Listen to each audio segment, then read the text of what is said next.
What if I told you that there is a hidden room inside your mind, a place you never visited consciously, but you felt in your dreams, in your fears, in your memories? This room is actually a metaphor and combination of memories, fears, and things that the mind has hidden away.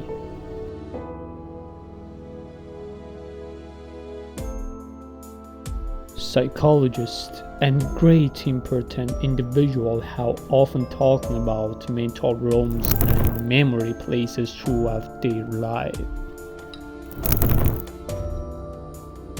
But why does our mind often resemble a house with many rooms?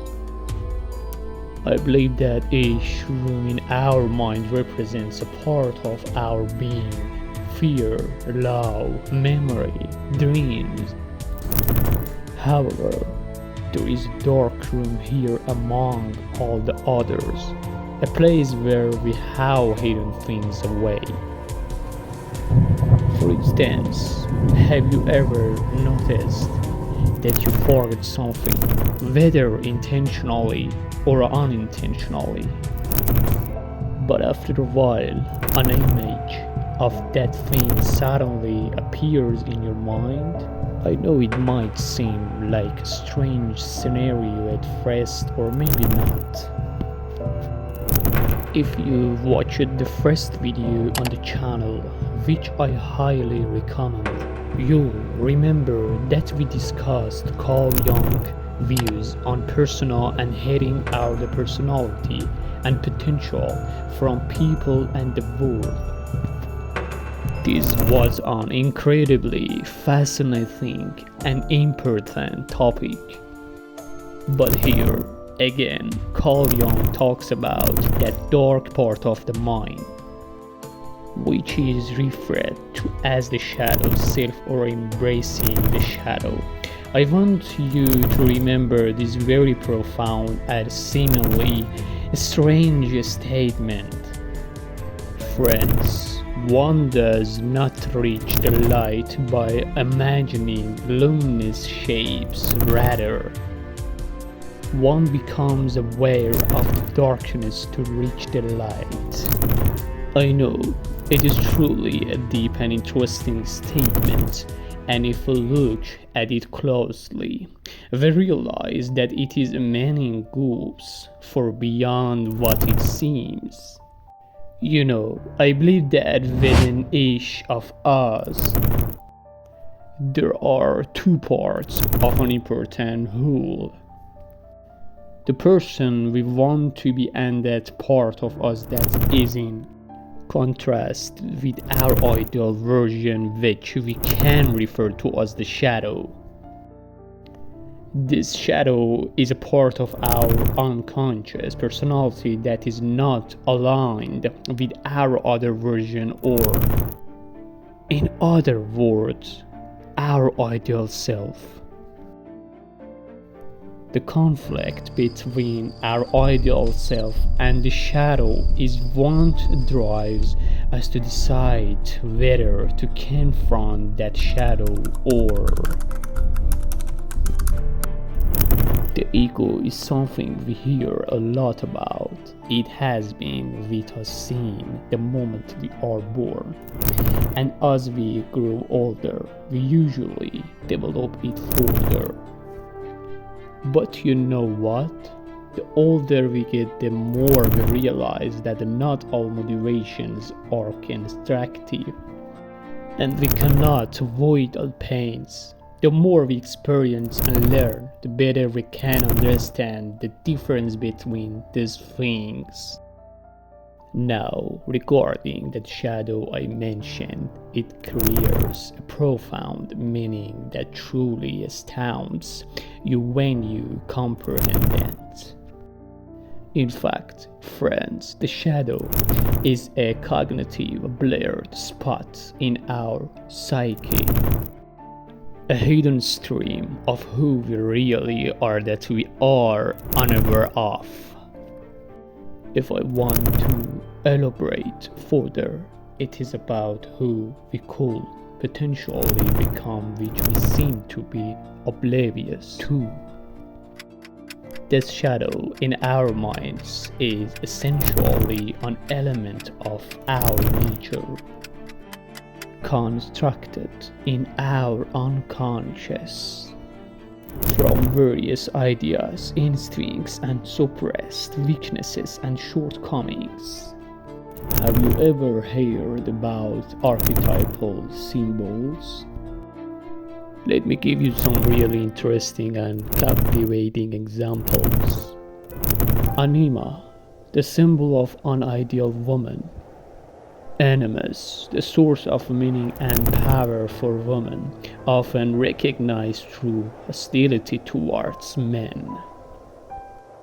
Hero, something we have heard a lot about, especially in childhood, in superhero cartoons like Marvel and DC.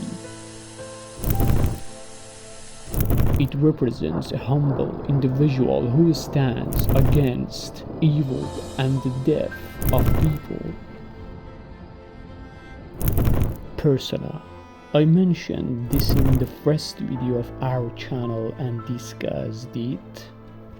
It refers to the mask we put on to hide our true selves from the world and people. Self. Well, it might seem very simple, but it represents our true self and personality.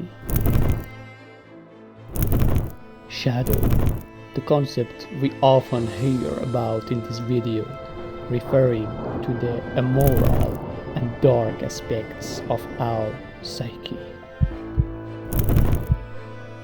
Trickster, an individual who seeks to satisfy their own desires and can sometimes become ruthless and emotionless in this process. Wise old man, a symbol of wisdom and knowledge, like wizards. All of these are examples of archetypes, each of which can describe a person, character completely, at least a large part of that person. I know some of you may not have even heard of this before. Most people have their phobias and fears. Fear of loud noises, fear of darkness, fear of spiders, or anything else. Have you ever found that the only way to confront that fear or phobia is to become one with it? What I mean is to fully embrace it as if it has been a part of us all along. We just viewed it as fear. It's like dreams, something we all really love. I'm talking about dreams. But why don't we consider that fear, like dreams, is also a part of our existence?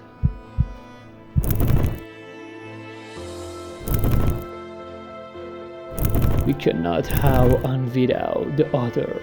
We need to hold and feel both within ourselves.